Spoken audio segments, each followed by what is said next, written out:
La National Aeronautics and Space Administration a récemment entrepris des explorations à l'insu du public, mais elle ne le fait pas seule.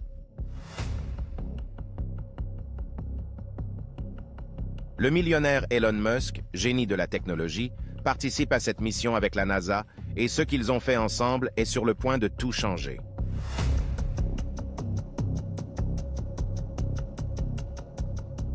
Le duo a combiné 16 ressources pour explorer les profondeurs de notre océan et ce qu'ils ont rencontré sous l'eau au cours de cette mission n'était pas prévu.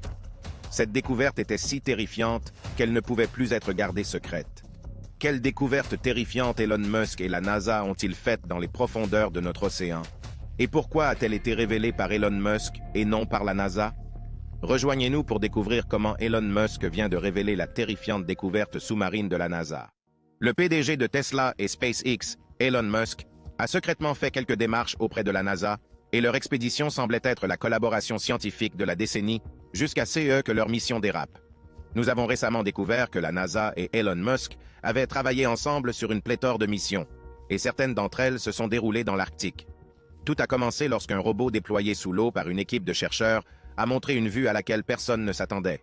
Ce robot déployé était un véhicule sous-marin à aileron de glace télécommandé qui explorait une crevasse remplie d'eau de mer à la base de la plus grande plateforme de glace de l'Antarctique, lorsque les caméras du véhicule sous-marin ont affiché un changement de vue soudain. À la surprise de nos scientifiques, la caméra a montré des parois de glace météoriques nuageuses et lisses qui devenaient vertes et de texture plus rugueuse tout en se transformant en glace marine salée. Pendant ce temps, une équipe de recherche composée de la NASA, d'Elon Musk et de chercheurs néo-zélandais observaient ce phénomène à 1900 pieds d'altitude.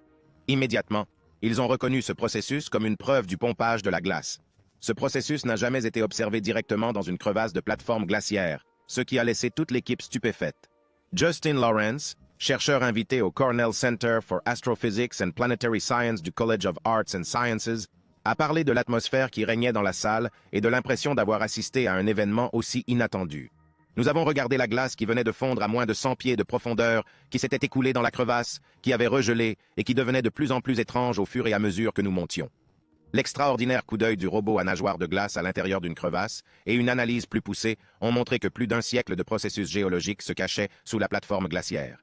Cette découverte a tellement choqué l'ensemble de l'équipe de recherche qu'elle a fait l'objet d'un article et d'une publication. Les rapports de l'article sont issus d'une campagne de terrain menée au camp IceStream en 2000 et soutenue par l'Antarctique, la Nouvelle-Zélande et d'autres agences de recherche néo-zélandaises. Elle a été menée par Christina Hulbert, professeure à l'Université d'Otago, et d'autres collègues. Grâce au soutien d'Elon Musk et du programme d'astrobiologie de la NASA, une équipe de recherche dirigée par Brittany Schmidt, professeur agrégé d'astronomie et de sciences de la Terre et de l'atmosphère à ANS et Cornell Engineering, a pu se joindre à la mission et déployer IceFin. Le laboratoire de technologie et d'habitabilité planétaire de Mme Schmidt travaille sur IceFin depuis près de 10 ans, et les résultats qu'il a obtenus les ont certainement rendus fiers. Combiné aux études récemment publiées sur le glacier Thwaites, qui évolue rapidement et qui a également été observé par un deuxième véhicule IceFin, l'analyse devrait permettre d'améliorer les modèles d'élévation du niveau de la mer en offrant les premières vues à haute résolution des océans. L'analyse devrait permettre d'améliorer les modèles d'élévation du niveau de la mer en montrant les premières vues à haute résolution de l'océan. Le glacier Thwaites, ouvert aux courants océaniques chauds, est l'un des glaciers les plus instables du continent. Le glacier Canberra, où l'océan est principalement gelé, est stagnant depuis la fin des années 1800. Le Canberra compense actuellement une partie de la perte de glace de l'Antarctique occidentale, mais pourrait entraîner une augmentation de 12% de la contribution de la région à l'élévation du niveau de la mer s'il se mettait en marche. L'Antarctique est un système complexe et il est important de comprendre les deux extrémités du spectre. Les systèmes qui subissent déjà des changements rapides, ainsi que les systèmes plus calmes où les changements futurs posent un risque, a déclaré M. Schmidt. L'observation conjointe de Caen et de Thwaites nous permet d'en savoir plus. La NASA et Elon Musk ont fourni des ressources financières pour le développement d'IceFin et l'exploration du camp afin d'étendre l'exploration des océans au-delà de la Terre. La glace marine trouvée dans la crevasse pourrait être un analogue des situations sur la Lune glacée de Jupiter, Europa, la cible de la mission orbitale Europa Clipper de la NASA, dont le lancement est prévu l'année prochaine, et plus tard, des missions terrestres pourraient un jour rechercher directement la vie microbienne dans la glace. IceFin est bien équipé, avec une gamme complète d'outils océanographiques sur un cadre modulaire de moins de 10 pouces de diamètre et de plus de 12 pieds de long. Il a été descendu à l'aide d'une corde par un trou que les chercheurs néo-zélandais ont créé dans la plateforme de glace avec de l'eau chaude.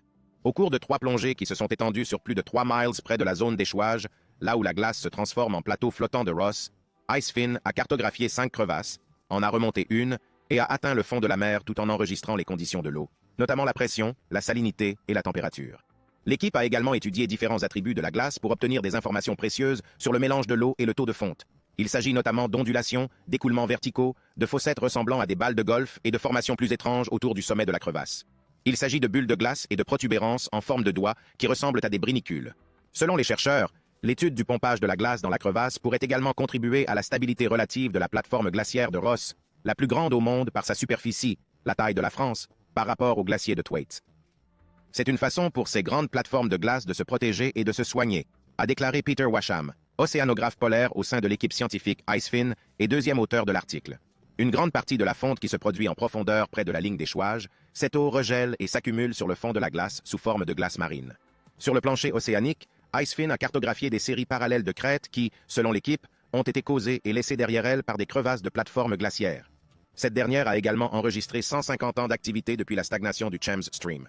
À mesure que sa ligne d'ancrage s'est retirée, la plateforme glaciaire s'est amincie, ce qui a fait disparaître les crevasses. Au fil du temps, le lent mouvement de la glace a modifié les crevasses en direction de la mer à partir des crêtes. Nous pouvons examiner ces caractéristiques du plancher océanique et les relier directement à ceux que nous avons vus dans la base glaciaire, a déclaré Lawrence, auteur principal de l'article. Nous pouvons, d'une certaine manière, rembobiner le processus. Et Elon Musk ont soutenu cette recherche par l'intermédiaire du projet RISE-UP, du programme de recherche analogique sur les sciences et technologies planétaires, et des futurs chercheurs du programme des sciences et technologies de la Terre et de l'espace de la NASA. La plateforme scientifique néo-zélandaise Antarctic Science Platform a également apporté son soutien, ainsi que le programme antarctique des États-Unis.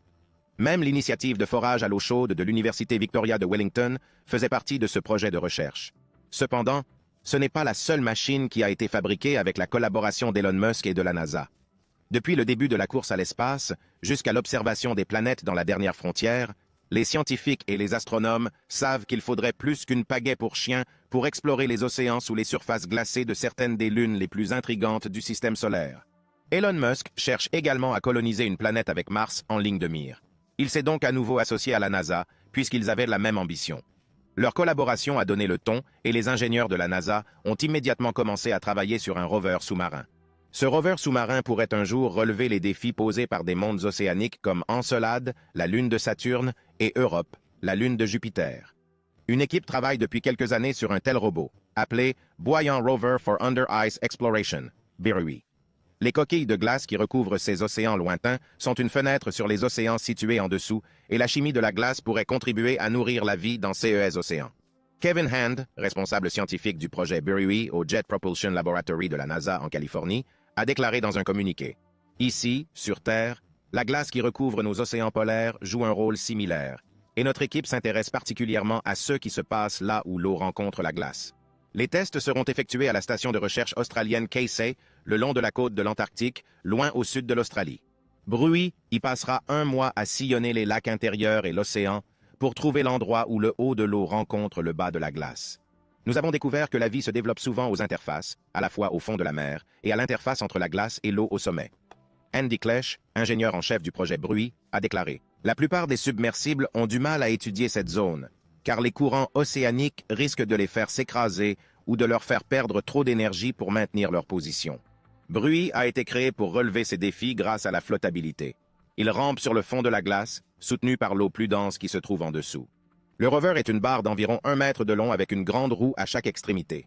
Le robot de la NASA est également programmé pour s'allumer et s'éteindre en fonction des besoins entre les mesures qui intéressent le plus les scientifiques, ce qui lui permettra de rester enfermé sous la glace pendant de plus longues périodes sans être rechargé. Toutefois, à long terme, ce rover est programmé pour faire plus qu'une simple promenade. Il transportera également des instruments, dont 2 caméras et des sondes mesurant des facteurs tels que les niveaux d'oxygène, la température et la pression de l'eau et la salinité, selon le communiqué. Au fur et à mesure que les données des premières excursions de BRUI reviendront, les scientifiques seront ravis de commencer à ajouter des instruments aux tests. Cependant, tous les tests du monde ne peuvent pas préparer BRUI au plus grand défi de l'exploration extraterrestre, reconnaître les formes de vie potentielles qui n'ont rien à voir avec celles de la Terre. Dan Beresford, ingénieur mécanicien participant au projet, a expliqué la situation dans un communiqué de la NASA. « Nous ne savons détecter que des formes de vie similaires à celles que l'on trouve sur Terre Il est donc possible que des microbes très différents soient difficiles à reconnaître.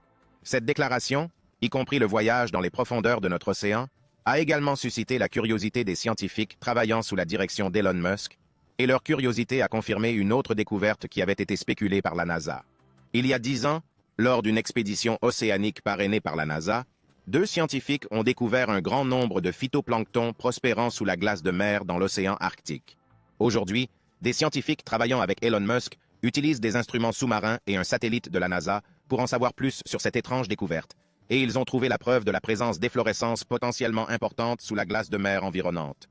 Le phytoplancton est à l'océan, c'est que l'herbe est à la terre. Il s'agit d'organismes flottants ressemblant à des plantes qui absorbent la lumière du soleil, épongent les nutriments minéraux et créent leur propre énergie grâce à la photosynthèse.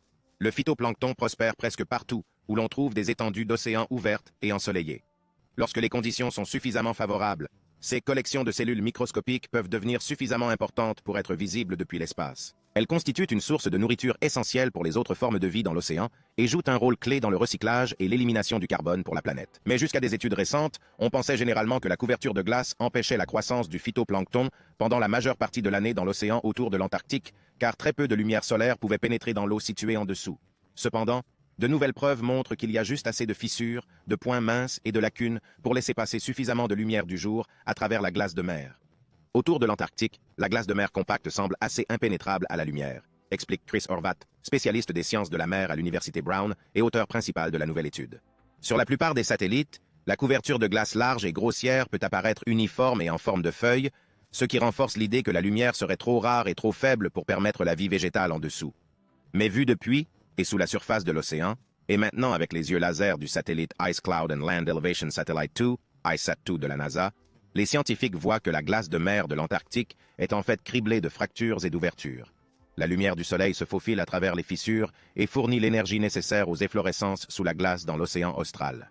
Horvat et ses collègues ont rassemblé 3 sources de données. Tout d'abord, ils ont examiné les données recueillies par les ArgoFloat, des instruments sous-marins qui mesurent différentes propriétés de l'océan depuis la surface jusqu'à une profondeur d'environ 2,0 mètres. Ces instruments de forme cylindrique dérivent au gré des courants et montent et descendent dans l'océan, remontant parfois à la surface pour transmettre leurs données à des laboratoires terrestres par l'intermédiaire d'émetteurs satellites. Les flotteurs ArgoFloat, déployés depuis 2014, peuvent détecter la présence de chlorophylle et de carbone particulière dans l'eau, 2 éléments qui peuvent indiquer la présence de phytoplancton. En examinant les données de plus de 2000 zéros plongés sous la glace en 7 ans, l'équipe de recherche a constaté que presque toutes les mesures montraient une accumulation de phytoplancton avant même le retrait de la glace de mer au printemps et à l'été de l'hémisphère sud. Dans un quart de ces mesures, l'accumulation de phytoplancton était suffisante pour suggérer que des événements de floraison étaient en cours. Compte tenu de ces observations, l'équipe a analysé l'état de la glace à l'aide des données du satellite ICESat-2 pour comprendre où et combien de lumière pénétrait dans les fissures et les ouvertures de la glace de mer de l'Antarctique.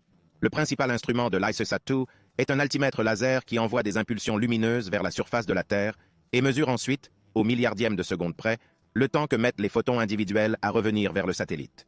À partir de ces informations, les scientifiques peuvent déterminer la hauteur des sections de glace et repérer les fissures et les interstices entre elles. Enfin, en s'appuyant sur les modèles de couverture de glace de la phase 6 du projet de comparaison de modèles couplés, Horvat et ses collègues ont estimé l'emplacement et l'épaisseur de la couverture de glace de l'océan austral et la façon dont elle se déplace. Ils ont également établi des estimations du rayonnement photosynthétiquement disponible, PR, et mesuré la lumière solaire nécessaire pour maintenir les efflorescences dans l'océan. Ils ont constaté qu'une zone de 3 à 5 millions de kilomètres carrés, soit une superficie supérieure à celle de l'Inde dans l'océan austral recouvert de glace, pourrait permettre à suffisamment de lumière de pénétrer et de soutenir certaines efflorescences sous la glace. Les scientifiques ont parlé du potentiel des efflorescences ici, mais c'est la première fois que nous les voyons sous la glace dans les eaux de l'Antarctique, a déclaré Horvat. Les efflorescences ont probablement toujours existé, mais nous n'avions pas la capacité de les observer. Cette découverte ouvre la voie à une nouvelle façon d'envisager la vie autour et sous la glace. La glace de mer est plus intéressante et plus diversifiée qu'on ne le pense, et elle peut abriter un large éventail de communautés écologiques. Horvat fait partie d'une équipe qui développe de nouveaux produits de glace à partir d'ICESat-2 afin d'obtenir une meilleure idée de la texture en mosaïque de la glace de mer. Ils espèrent également poursuivre l'étude sur les efflorescences sous la glace en examinant l'étendue et la fréquence de ces efflorescences et en déterminant si elles sont saisonnières.